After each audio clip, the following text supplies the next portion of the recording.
Today we're at another English heritage site. We're at Rochester Castle. So this was built in the 12th century and you can go inside it, so we're going to do that in a moment. Next to it you will find there are free toilets. They are some of the worst I've encountered for quite a while, but they are free. May need to hold your nose. Just over the back there is a Rochester cathedral, and there's free entry to that. They were singing there today on Sunday, it was fantastic.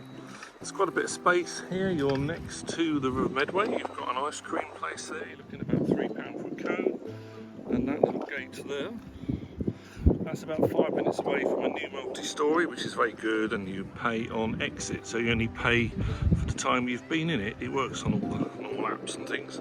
Over there is Rochester Bridge, and obviously just we're right by the River Medway. Okay, let's go and see what's inside Rochester Castle.